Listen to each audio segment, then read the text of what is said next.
Well, greetings, friends, and welcome to the Gospel Underground podcast. This is episode 108, Critical Comeuppance.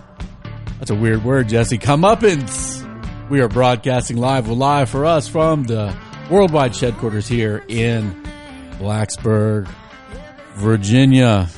I'm happy. Our last recording, I think, was about 3 weeks ago, Jesse, where we were uncertain whether or not you'd be able to periodically join me on the podcast. Here I am. With your sabbatical. You're on a sabbatical from your duties as a pastor and as the director of the Bonhoeffer House. Apparently doing leisurely activities like podcasting and playing a round of golf today. So sounds very sabbatically to me. That's right. Yeah, man. I'm doing what I want. That's right. And I want to be here on the Gospel Underground. Right. And then I want to be there playing golf this afternoon. A little leisurely intellectual banter this morning. A little time in nature and in the grass. This sabbatical has been amazing. Wow. I don't know anything about sabbaticals personally. I know secondarily about them. It's weird. I know they're recommended and good, and people think that rest for academicians, pastors, people servers is a gracious thing for you guys who serve others and bear burdens often. And so I'm glad you're doing it. I mean, not as glad as I am. That's right. Yeah, we've been all over the place. We've been traveling. We went and saw the wild horses, the wild ponies at the Grayson Highlands. Wow. So if you live in, the Blue Ridge Mountains, Grayson Highlands are amazing. It's like an alpine terrasphere. Like it's just a whole different world. With horses on it. With wild ponies. Wow. Yeah, it's pretty cool. I grew up on Virginia Beach, so I think of like Chincoteague or something, like the ponies and stuff. But it's kind of like that. Kind of like that, but not in a river, but in the mountains. Yeah. And then I grew a mustache, so that's a big thing for me. Those watching the tens of you who watch the video, or the hundreds on social media. I'll have to do a mustache clip to see Jesse's mustache. There you go. I've been doing a lot of fly fishing. It's been great. Wow. It's been great. Wow. And catching a lot of tiny little brook trout. Yeah? Yeah, mountain streams out here in the Blue Ridge. Aspiring to book reading? You say book reading? Yeah. Aren't you aspiring to read books? I'm aspiring to read books. I've read one. I'm just messing He's giving me a hard time. You're giving me a hard time because I mentioned that I had all these books I wanted to read, and I've just been like sleeping in the mornings and going on walks and not really reading much. Yeah, I'm messing with you, but I consider that a good thing. And I'm sure the books will visit you in their time. I'll get caught up. Well, hey, guys, thanks for joining us again. We are in this series on kind of based off the book Science and the Good, looking at the nature and necessity of morality, right, for human beings. How do we ground, or what is the basis for saying something's good or evil? Do we have an obligation to do the good and shun evil, like the moral demands of moral duties that we feel? Is that real, or is that just made up? And we've been looking at history a bit and why that matters, right? That the experience today is kind of a downstream or an aftermath of kind of a secular move to remove the idea that morality is in any way related to God. And so secular ethics, secular morality, views of justice, kicking God out in search of scientific or grounding of ethics in kind of reason or empirical study in science. And how that quest has gone. Obviously, the subtitle of the book is The Tragic Quest for the Scientific Foundations of Morality, in the sense that most would argue grounding objective moral values in science or in ourselves has been a failure in Western culture. Things that were shifted, we looked at last time, like David Hume's sentimentalism, which we start looking at our own feelings. We study those to find out what's good and bad, rather than, hey, what is good outside of ourselves. And then things like utilitarianism, that, hey, if anything or action results in pleasure, hey, that's good. If it results in pain, well, that's what we call bad. And then we try to learn from that to maximize pleasure and minimize pain. A good goal in itself, but is that the way that we actually know what is good or right and true? Because some good things could be painful, at least in our experience in human wisdom over time, that has been the case. So, Jesse, Here's where we're going. And I wanted to remind you guys, listeners, this has been a pretty popular series for us so far, but I want to remind us where we're going, right? That this idea of good and evil or justice and injustice, these kinds of ideas will not leave us as human beings. Obviously, we're Christians. We believe this is built in. Part of being created in the image of God is to understand that human beings have a certain moral duty, right? And what best explains those moral values and duties we're going to talk about. So this intuition, right, of what is good or that there is a good can be an important guide to us. In fact, we're going to go into that in this series later on about, hey, how do we explain this reality of the good or morality, and how these moral feelings, intuitions that everybody has, this idea of moral knowledge, can actually be helpful in talking to our friends about God.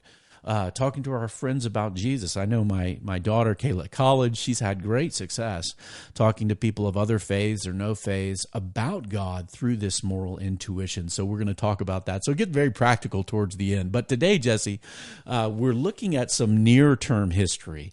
What was the result of the failure of Enlightenment morality or grounding morality with no reference to God whatsoever? And I've entitled this episode Critical Comeuppance. Now, the word comeuppance, I actually never use. You use that word all the time. You're always saying that to me. You're going to get your comeuppance. Yeah, Jesse. your comeuppance for that fly fishing. You should be weightlifting, Jesse. You're going to just be fly fishing. No, I don't use this term at all, but I don't know. I was scribbling ideas and outlines for this series, and I came up with this title, Critical Comeuppance. So I figured I would define the word. My son Tommy, he's 14, listens to the podcast every episode, and he appreciates when we give little definitions here and there. So the word comeuppance means a deserved rebuke or penalty. So you're kind of getting what you deserve, right? Webster's dictionary uses it in a sentence this way: one of these days he'll get his comeuppance for treating people so arrogantly, right? Or also Webster's continues, as with any action movies, this one ends with a wild chase and over-the-top fight sequence in which the bad guys finally get their comeuppance. So we're using this term today, Jesse, to say historical movements disconnecting the idea of good and bad from God or justice or judgment has consequences, right? And we are living in those today, and that's going to be our focus. So this is a quote, Jesse, from a book called The Madness of Crowds by a British man named Douglas Murray. And in the introduction, we're going to read a few things out of his introduction to that book today because I think it gets at what we're experiencing. He said this: the explanations for our existence that used to be provided by religions fell away first, falling away from the 19th century onwards. Then over the last century, the 20th century, the secular hopes held out by all political ideologies began to follow in religion's wake. So the failure maybe of certain secular ideologies in the 20th century, communism, ideological Marxism, these kind of things. In the latter part of the 20th century, we entered what some call a postmodern era, defined by its suspicion towards all grand narratives, grand stories that explain reality, give meaning to life, and that kind of thing. Used to be from religion, Western politics, failure, failure, failure. However, as all school children learn, nature abhors a vacuum. And into the postmodern vacuum, new ideas begin to creep with the intention of providing explanations and meaning of their own. In other words, Jesse, human beings are not beliefless creatures, and so we love meaning and explaining reality. And if someone believes there is no religion, all the political ideologies are BS, then what happens, right? Why did the 20th century leave us as Western civilization there? Well, great wars happened, and the First World War, another one with nuclear weapons, Cold Wars, beliefs about life's meaning and morality. What if we don't have that anymore? It was a bit of a mistake to think that we could believe in nothingness and have nothing come in to replace it. And so what happened in the 20th century, and we won't get into too many details here, guys, with things like existentialism, right? French public intellectuals like Jean-Paul Sartre. So we're going to talk some Frenchy names together. Michel Foucault. Jacques Derrida. Did you know I actually took some French? I can do it a little bit. You know, I earned it in college. You know what I'm saying? But you took French in college. Yeah, I took French. Some bona fides. 3 semesters of French in college. Wow. I could be completely lost if I went to France and kind of hear echoes of words and meanings. But existentialism. Okay, if we believe that life has no ultimate meaning, no value, what are our options? Well, we can just despair, right? Oh, this life is worthless and meaningless. Or we can do stuff, or we can think I'm brave and I do brave stuff that gives myself meaning, right? So existentialism, Jesse, how would you, if you were to make a run at it, how would you define it? You know, it's notoriously hard to define existentialism. Amorphous, yeah. As a matter of fact, there are books written about existentialism that refuse to define it. That's right. But really, it's as a matter of fact, you know what? You queued me up. I forgot I had this ready. I've got this. I recommend this if you're interested in existentialism. This is not reviewish. Right. It's not a review. It's not a review. We're not that into this might be reviewish. Right, Unexpected. Hey, this is an unexpected reviewish. I'm on sabbatical, so I don't plan things. I just do them. That's right. Yes, and this one involves a book. That's right. So this is a book called At the Existentialist Cafe. Freedom, Being, and Apricot Cocktails, or apricot if you're into that, by Sarah Bakewell. She's not a philosopher, but she's a journalist, and it's really kind of part biography of the key players in existentialism, and then part, what are the thoughts. And so she would say existentialists concern themselves with individual, concrete human existence.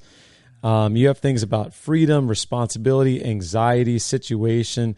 That existentialism is a kind of lived-in philosophy, that it's not so much concerned with objective truths as much as existence. That's existentialism. Right. That's right. So, founding father is Soren Kierkegaard, who would say, he wouldn't say life has no meaning or value, but that that meaning and value is found in the courage to act. That's right. Right. That's right. And that really the flip side of that is the sickness unto death is anxiety about existence. That's right. That's right. We're here. So if right now, we don't believe this personally, right? This is all downstream. If you believe that meaning, morality, goodness, all these things, truth, are disconnected from God, or maybe you come to the conclusion God does not exist, then what are you left with, right? Exactly. And so these are people in Western civilization, post-Nietzsche, right, God is dead, picking up the pieces. So if life has no ultimate meaning and value, and I think it's very honest, if there's no God, it's like we're flown into an infinite nothing.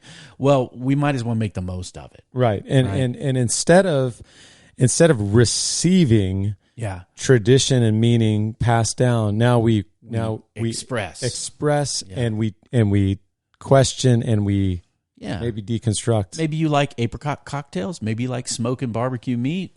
Maybe you like NFL football teams. Maybe you like existentialist philosophy books. And virtue is not located in connecting into what is objectively true and good and beautiful. It's found in having the courage to express, to be authentic and to free yourself, to yourself, to correspond, not to something outside you, just to correspond to some fantastic or phantasmal idea of the true you, whatever it is. Right. We see vestiges of this in middle school. If life has no ultimate universal purpose, right? You might as well give your life some local purpose, right? Some maybe it's, hey, let's get high and party. Others make lots of money. Others maybe, hey, I want to take power, right? I want to be in charge of everybody. None of this morality stuff applies to me. Maybe I'll be president. Others, it's maybe helping others, right? This is not objectively good or bad. It's just maybe good for you or your truth. You live your truth, right? We see this all the time. And so we're taking a detour a bit out of the book Science and the Good, because they go from like the Enlightenment and the failure of modernism directly into kind of a contemporary synthesis of biology, neuroscience. We'll talk about next time, of people trying to make sense of what do we mean by good then if there is no good. But today we're talking about what happened after the Enlightenment. So existentialism, well, I don't want to kill myself, so I might as well go make money or have a good time or go to the Hokie football game, whatever it might be. But that wasn't the only move in the late 20th century or the second half of the 20th century. There was also a deconstructionist move or a critical move. Now, I know the word critical or critical theory gets thrown around a lot in Twitter wars and Twitter beefs, and we're not getting into that today. I'm not going to say certain word combinations on this, but deconstruction and critical theory was a further step back. Okay, so if this whole project of what is good and what is scientific and what is rational, right, modernism, apart from God, mind you, if that is a failure, what is it, right? So others would say, well, all of life is kind of a text. You have to read it. What are we creating as a culture? And so we start studying human things and looking at human beings and why they're doing it. And so you take this kind of idea of suspicion. Okay, is all this talk about morality, is it simply a self-interested power grab? Maybe you're doing this for your race or for your country or for your religion or whatever. So the goal then is to deconstruct or tear down the systems to get at real motives, right? That you just want power and money, perhaps. And any idea of good or bad is like not the conversation. It's more like what. It's suspicious. Why are you doing that? Why are they doing that? Are they just doing it for their own benefit? And that in itself isn't necessarily a bad thing, right? Because people do have duplicity and motive. People are self-interest. People, we believe, are sinful. So you start looking at things behind the things. Now, Jacques Derrida and Michel Foucault, we talk about these deconstructionist people. We won't get into their philosophy too much, other than to say a thinker like Foucault started caring a lot, and this comes from Nietzsche. Nietzsche wrote a book called The Genealogy of Morals, where he kind of deconstructs morality. He also wrote a book called Beyond Good and Evil. I don't know what that means, but we got to get beyond. Is that better than good and evil? G.K. Chesterton commented on Nietzsche's not a brave thinker. He has to resort to metaphors to say beyond good and evil because he doesn't have the courage to say more good than good and evil or better. Right. But Nietzsche wrote a book called The Genealogy of Morals, or if you look at where do morals come from, right? That it's for the sheep or the herd. And so Foucault takes up this idea of genealogy and even archaeology to describe kind of some of his project. We have to go back through the historical buildings of things and culture and people, and even to dig them up and get behind them to see what is the power involved, what is really going on here. And so our assumptions about good, evil, justice is just kind of a postured game that we have to get past and get behind, because there's real no objective good or bad, and these are just people playing games. And so obviously he didn't want to play any of those games. And he did all kind of experiences with his own life and sexuality. You were reading some stuff. Yeah, it wasn't just him. I think Sartre and Derrida and a group of French intellectuals in the deconstructionist existentialist camp. You can look this up. In 1977, they petitioned the French Parliament to change the law that outlawed sex with minors, consensual. I'm putting quotes in consensual, because they were being true to their ideology, their ideology. Which, so this isn't just a non sequitur. Yeah, that like, if you take away objective morality, you do whatever you want. You do whatever you want. No, this is like this actually happened where. And it wasn't just in theory, hey, this is wrong. It was practiced by some of these folks where it's like, hey, this is liberation from the tradition that we've received that oppresses people who are attracted to minors, or minors who want to have sex with adults. And therefore we should say, if it's consensual, it shouldn't matter, because that's liberation, that's freedom, that's authenticity, that's self-determination. That's right. And of course we would say that's evil. Yeah, that's right. It reminds me of a quote. I've been unable to source it authentically. I've seen it represented for a guy named Lord Shawcross. I don't know if he actually said this or not, but it's a good quote. It says, "The so-called new morality is too often the old immorality condoned." right? And I would even say too, in Western civilization, our culture, Jesse, I would say that morality is kind of like there's been this core that gets eroded, right? That we just say more things are not bad anymore. And sometimes that happens really fast, right? All of a sudden it's bad to think, a male is a man necessarily, and you're really bigoted and wrong to think otherwise. You're transphobic or something like that. And so this is what happened in the 20th century.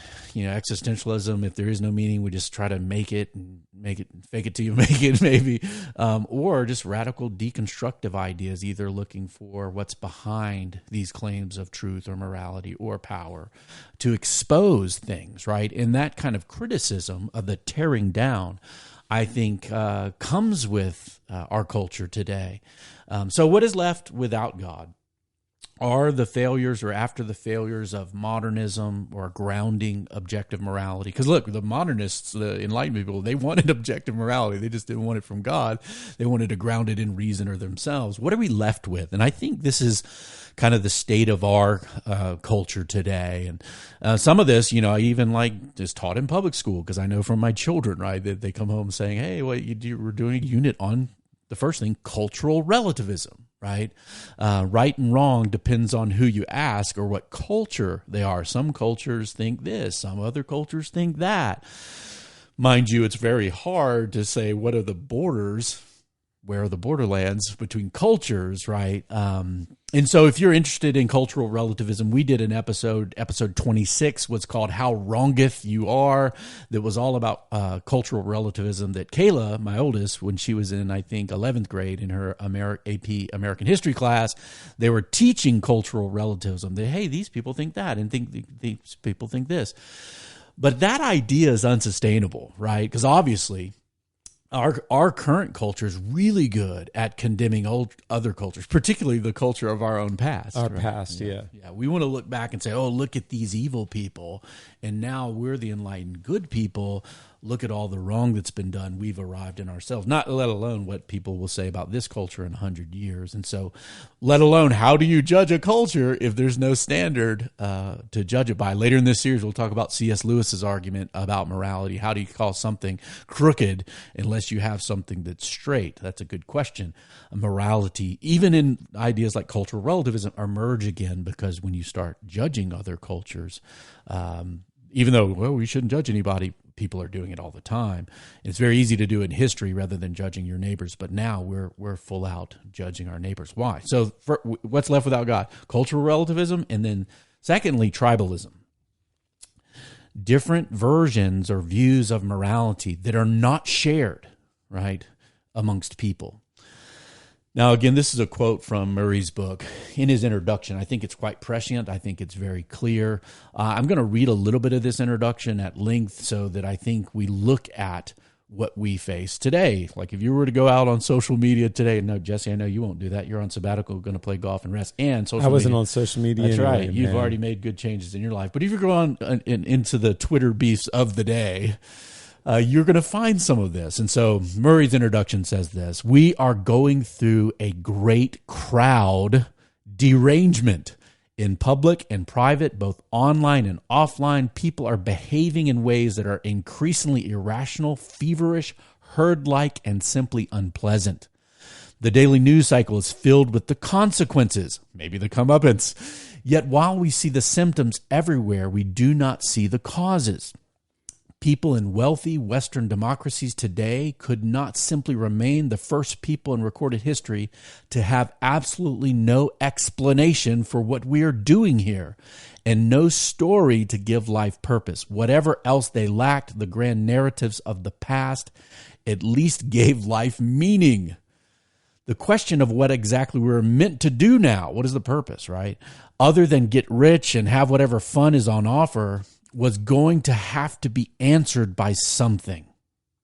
This is the whole idea. If there's a vacuum, Jesse, what fills it? Now, if morality itself is questioned, whether this is real, remember, objective, moral ontology, the existence of good, and moral epistemology, how do we learn what is good? Those are two different questions. Moral ontology, the existence of the good, has been questioned, thrown in the dumpster bin along with the idea of God. Now, we don't believe that. But when you do that, You leave a big vacuum. And people are not able to, because we're created by God, to live that way.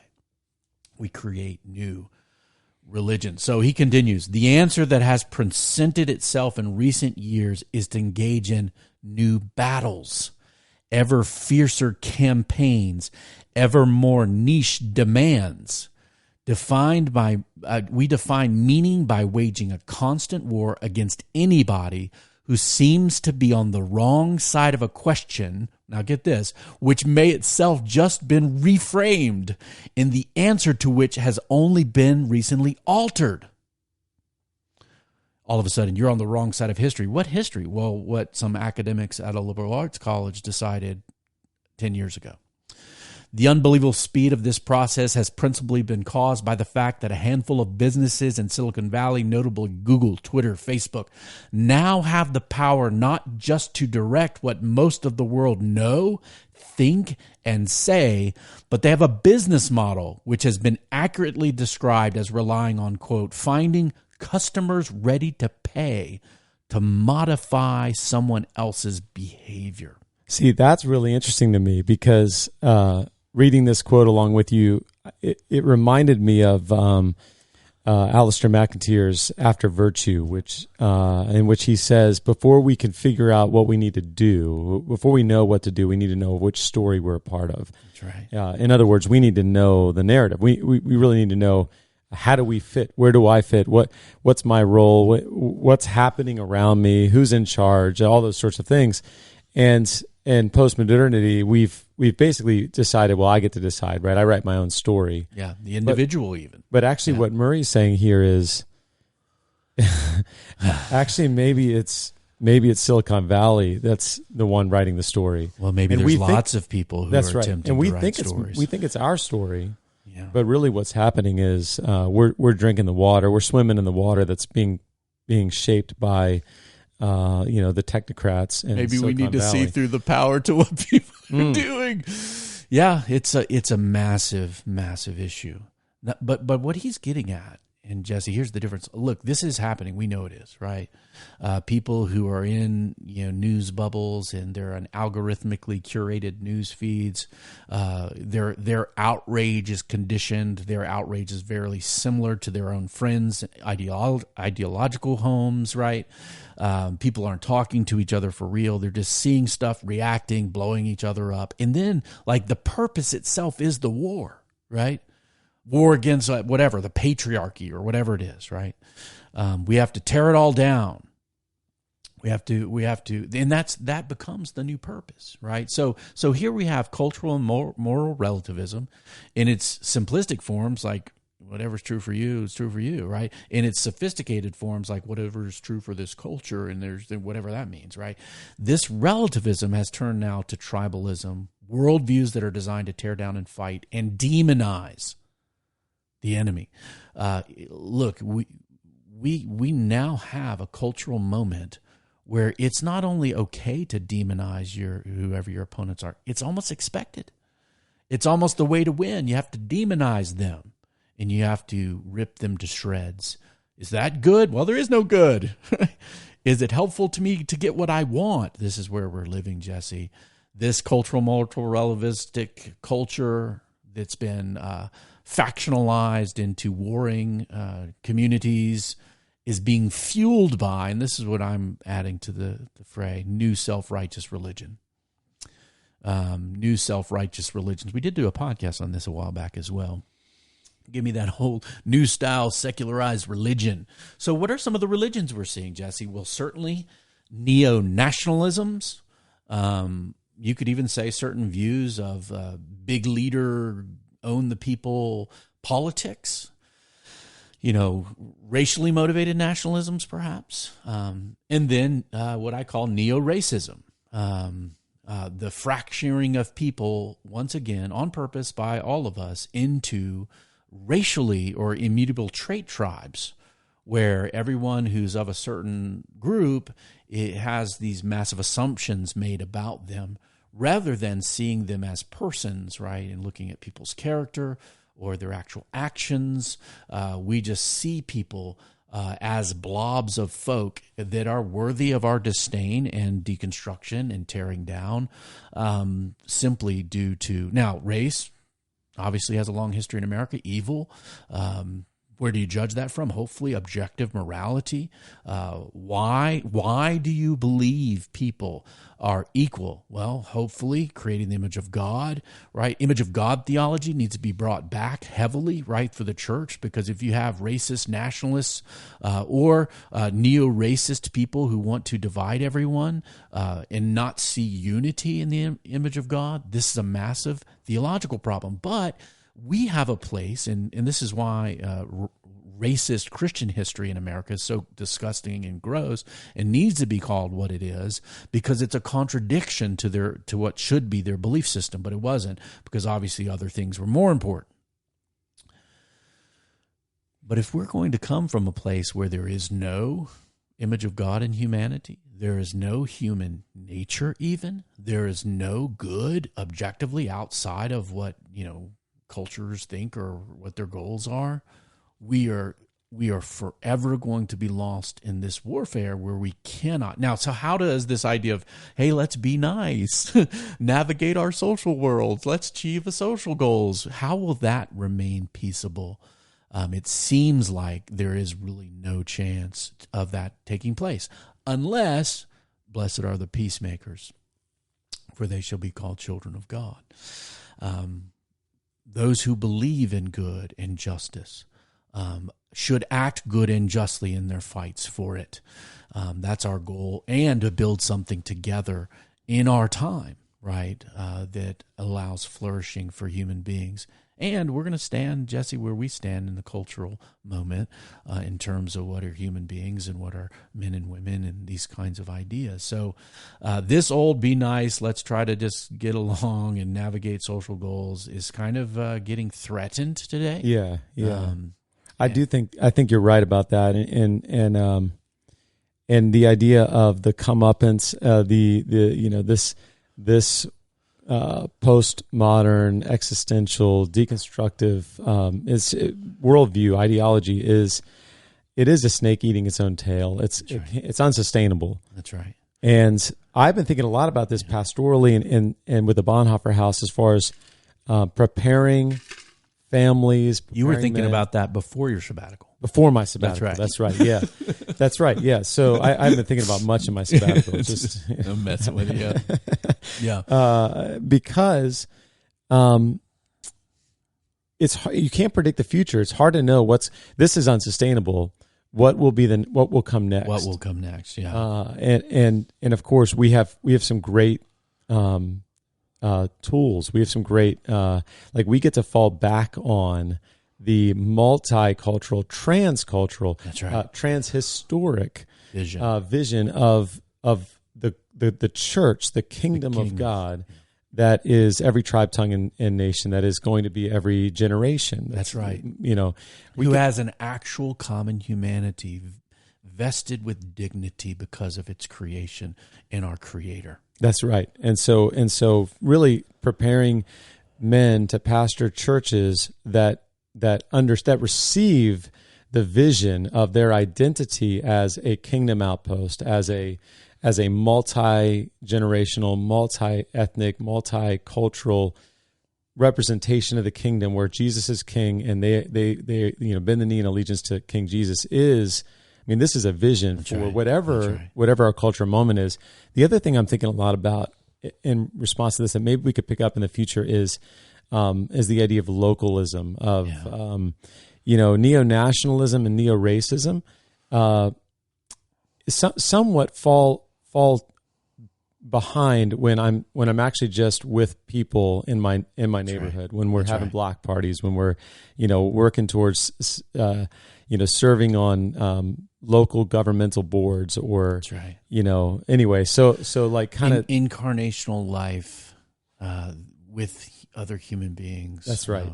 Is a gift, and I even think in light of pandemic, right, the ability of technological tools to bring us close, right? Some obviously there's Zoom fatigue and all that stuff, but it was kind of nice to be able to see some people in the midst of our separation, but also this longing it created for real people connection. Like I mean, Jesse and I'll out ourselves here for a second. I love it when Jesse comes to the Shed Quarters, the podcast, because we talk for an hour and a half just about life and how we're doing and family and ministry and leadership and just be brothers.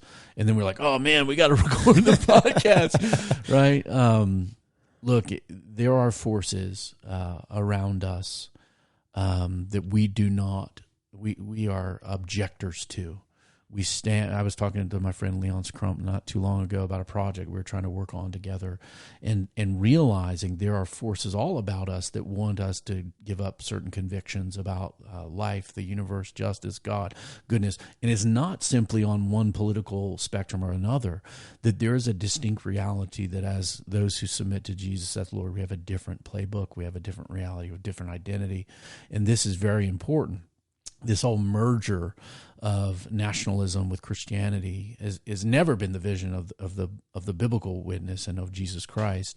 Transcultural, transnational, transpeople unity under His kingship was and is, and so that adjustment is necessary. But look, these things, right?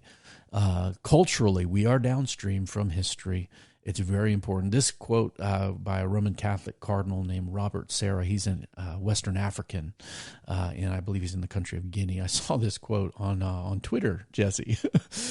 He said, "The man who ignores God and turns his own instincts, his own feelings, into godlike standards for all things is headed for destruction." So, Jesse, are we confined to destroying one another as we tear it all down? Or should we be concerned about the comeuppance and calling to account of the failures of a godless, empty morality? Should we despair? Well, I do. But no, because we of all should have hope, right? We aren't... we are citizens of an imperishable, unshakable kingdom. When everything else shakes out, God and His kingdom, we receive it. We don't build it. Right. God has given it to us in Christ. Those who bend the knee in allegiance and trust Christ by faith as King, we have an unshakable inheritance, and we have a different script. And we have a different script. We have the story, as it were, that is God's story, is one of love and justice. It's one where human beings, no matter what they look like, are valued. And we have the Spirit of God that allows us to flow in ways that represent the kingdom, even against the grain or against the flow that is around us. I think it was Chesterton that says, "Dead things, only living things can swim against the current," right? Yeah. And so for us, we don't have to just flow along with the current around us. We can actually swim because we're alive. That's right. And we are human beings capable of great good and heinous evil. Yep. Jesus was honest about that. That's why He died. We fall short of the glory of God. We do not align what we do with the purposes of God, the real truth and goodness that comes from God Himself and His good and true laws, right? We don't align to them. So repentance, turning from sin and self, faith, trusting Him to change us and make us different is the path. And so we do not despair, right? Despairing is not the language, even if people want to fight around us. This is not unusual in world history. We have to stand in a different place. We're not taking sides. We submit to God in His purposes. And so with great joy, Jesse, let me close our podcast with a few portions of some beautiful truth. For our sake, He was crucified under Pontius Pilate. He suffered death and was buried. On the third day, He rose again with accordance of the Scriptures. He ascended to heaven, is seated at the right hand of the Father. He will come again to judge the living and the dead, and His kingdom will have no end. So we look forward to the resurrection of the dead and the life and the world to come, which will be truly good, Jesse. And so to that, Amen. We simply say, Amen and amen. Thanks for joining us today, guys. The Gospel Underground podcast is produced in partnership with the Bonhoeffer House. Review us on iTunes. Give us 5-star reviews. We accept those joyfully. Write a few sentences. Please do that for us. Send your comments, feedbacks, questions that you might want us to take up here on the Underground to info@gospelunderground.org. We are a dialogue, Jesse, taking place in the borderlands between the relativisms and tribalisms and warring factions and neo-nationalisms in the borderlands between the church and culture. And we hope to see you serving faithfully, courageously, humbly there. Peace. Peace.